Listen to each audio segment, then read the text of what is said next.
pum, ba-da-bum, bum, bum, ba-da-bum, pum, pa-pum, pa, pum, pa-pa. That's right, boys and girls. Pum, pa-pum, pa, dum, pa-pa, pa-pa. It's time. Pum, pa-pum, pa, pum, pa-pa. Indiana Jones in the Circle of Death. Pum, pa-pa, pa-pa, pa-pa, pa-pa, by William McCay. Chapter 4. All right, let's set the mood. Chapter 4. Oh my God, what's gonna happen? The druids. They might come get Indy. Hell no. Chapter 4. Indy knelt to wipe his hand on the scrubby grass. He stared up at the huge stone. There was no way it could be bleeding, but blood was dripping from it. Blood was splattered at the base below. He turned as Mr. Mueller marched up with Herman and Stone, the workmen. Behind came Professor Jones, trailed by other diggers. They formed a half-circle around the altar stone. Mr. Mueller and Professor Jones peered in fascination at the dead rabbit and the signs of blood.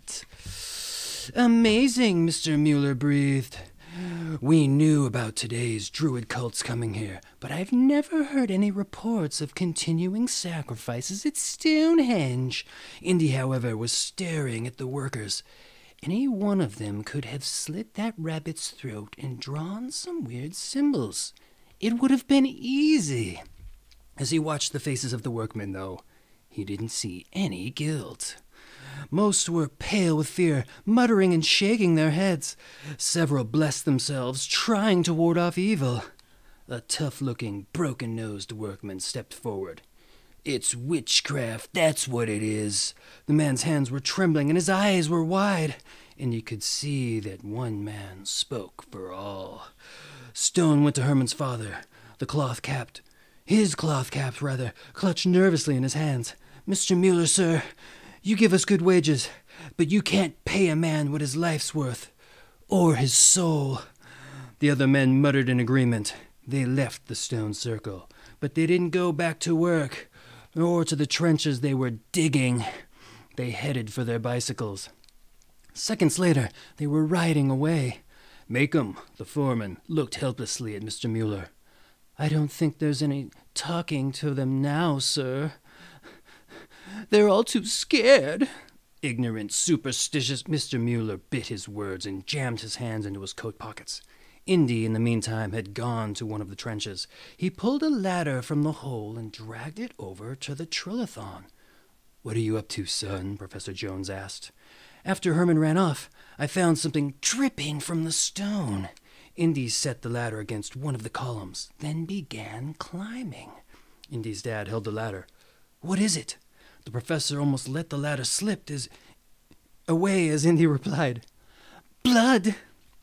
Nonsense, said Mr. Mueller, after he'd heard the story. Professor Jones thought for a moment. A bird, maybe? He suggested.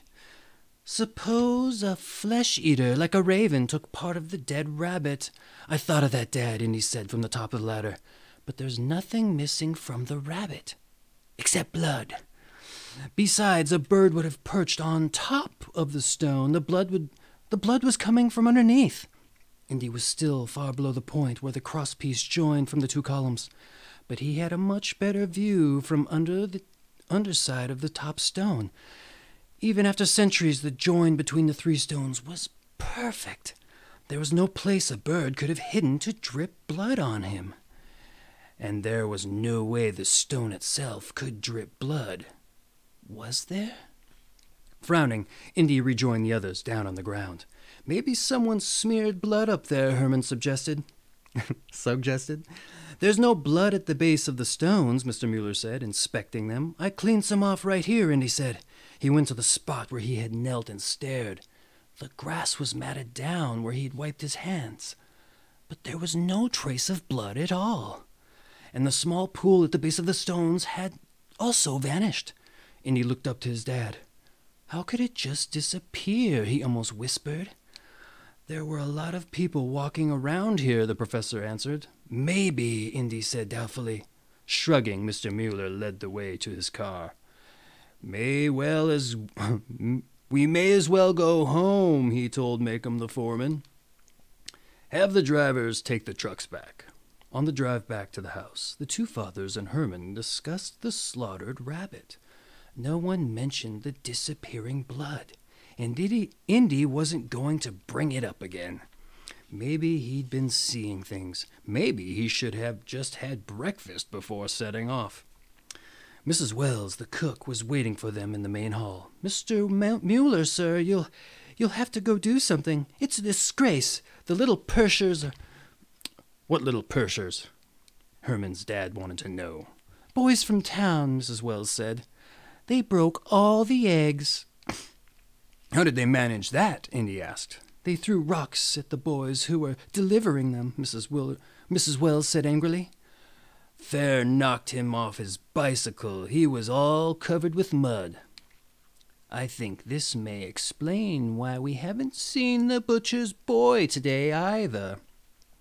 "It seems that we're under attack by young boys," Professor Jones said.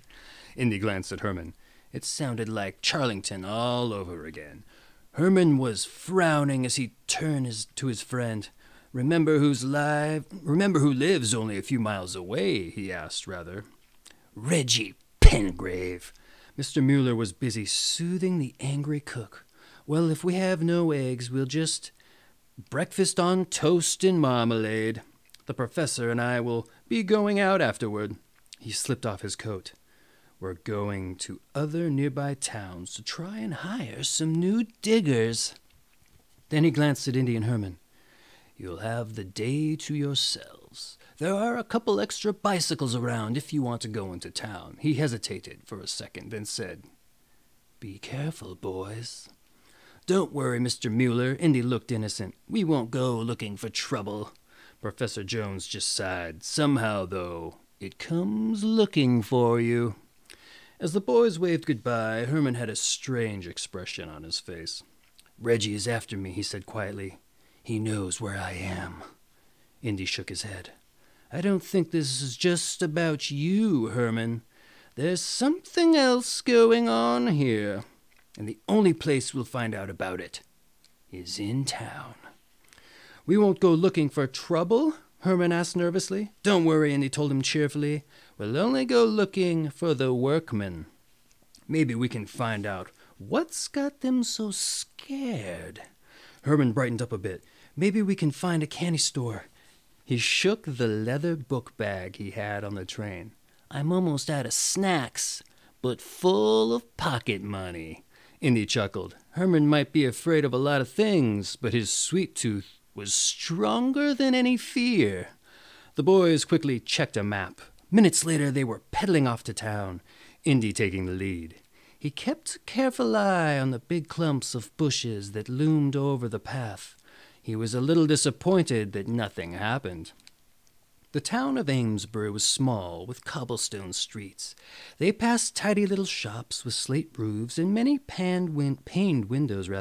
Tinsel and glass glistened in the sunlight. Each window was filled with Christmas decorations. "Pretty neat," Herman said. His eyes lit up as he saw a sign down the street. "Confectioners! That's British for candy store." He hurried along, leaving Indy behind. Indy looked around, searching for the local pub. That's where he'd probably find the recent resigned diggers. There it was. Russell's Public House, the sign read. He started for the door, then stopped. All of a sudden, he had the uneasy feeling someone was staring at him. Glancing around, he saw people on the street, but no one seemed to be looking at him. Then, from the corner of his eye, Indy caught a hint of movement. It came from a window above and behind him. Indy looked up to catch a glimpse of a dark figure staring down, a figure with strange yellow eyes. Then thick purple drapes swung together to cut off his view. Indy stepped back to look at the building. It was an old country inn. Outside hung a wooden sign advertising its name, the Slaughter Stone. It carried a faded picture of a bound and gagged person lying across a bloody stone. Indy stared at the picture. There were signs drawn on the stone, and they were just like the ones drawn around the dead rabbit. He headed for the entrance to the inn, but a yell down the block stopped him. Herman came hurtling out of the candy store. A second later, Indy saw why. A boy was at least a head taller than Herman swaggered out the door, tossing away a clerk's apron. He wore a thick corduroy pant and a threadbare sweater that strained at the shoulders. "You're not welcome in Amesbury, Yankee boy. Not you, not your father." "I just asked for licorice," Herman began. He turned to Indy as his friend came up. "I hardly opened my mouth in there, then this guy—" Indy was listening to Herman, but he kept his eyes on the British boy. In fact, they were standing nose to nose. The local boy was a little surprised to find someone actually facing up to him, but the look on his face said, "I can take you." Herman stepped back, Indy said. "Do you think?" Herman said. But he did step back. He was just in time. The English boy swung at Indy, who sidestepped. Indy's hand went like a snake for the British boy's wrists. Grabbing it, he twisted the boy's arm behind his back. The English kid howled, more in surprise than in pain. He tried to turn around, but Indy kept his place. "Here's a little word of advice," he said into the British boy's ear. "Don't pick on Yankee boys, even if Reggie Pengrave tells you to." "Master Reggie will show you," the boy began. Indy shot a look at Herman. Now they knew. Reggie was part of the trouble around here. Indy kept hold of the wriggling bully, starting the boy down the street. "Keep going, sport, if you know what's good for you." The British boy didn't turn back. Indy grinned at Herman. "Let's get out of here. That creep will be back with lots of friends." They hopped onto their bikes and pedaled hard for the Mueller's home away from home. Indy stayed a bit behind. He felt a little let down. There was no time for investigating now.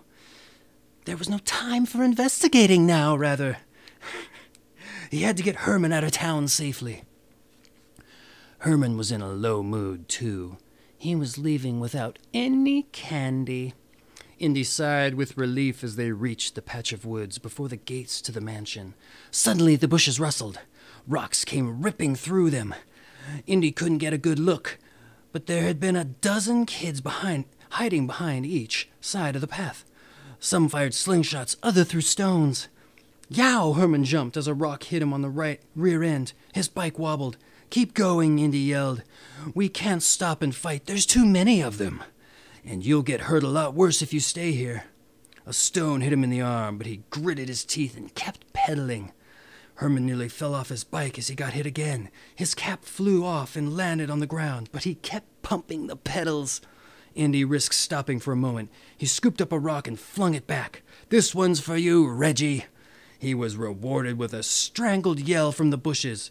Reggie, he'd hoped. Indy leapt from his bike and raced after Herman. They reached the gate and flew down the driveway to the house. Jumping from their bikes, they ran to the door. "Safe!" Herman gulped for air, nearly collapsing. "More like by a pitched-hit ball," Indy said. His friend stared at him. "You like all this?" Herman said in disbelief. "I don't mind a little bit of excitement," Indy admitted. He moved his arm and winced. "Just not too much excitement." Later that day, the boys' fathers returned. "No one wants to work for me," Mr. Mueller said, "but I did manage to pick up this." He opened the door, and the butler and Professor Jones staggered in. They carried a huge pine tree. "Our Christmas tree," Mr. Mueller announced. "It's an old German tradition, you know. The British aren't as big on them." "I just realized something," Professor Jones said as he set the tree down. Our schedule is all off. Christmas comes around the time of the winter solstice, the shortest day of the year. That's exactly 6 months from Midsummer's Day, when the druids come to Stonehenge." He grinned at Mr. Mueller. "You couldn't have picked a worse time to visit, at least if you wanted to see the sunrise ceremony."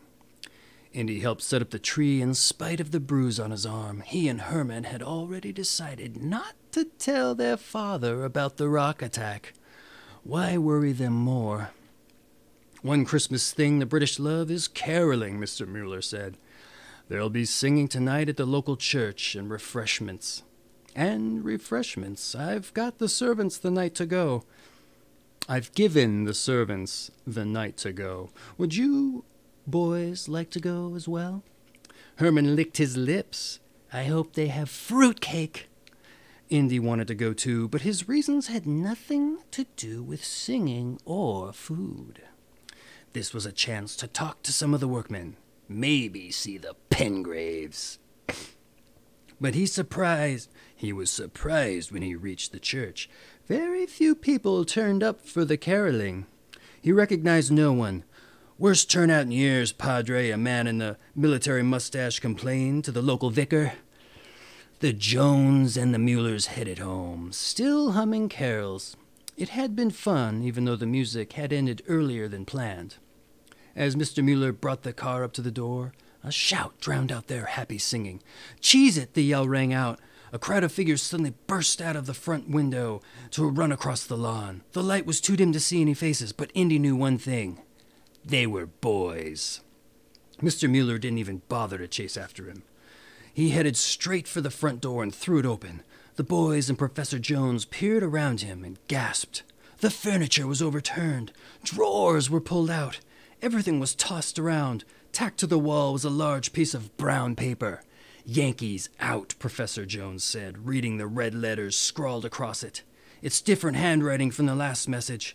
He grabbed Herman's arm. "But I know where it came from," Indy whispered. He brought Herman to the window the boys had used to escape.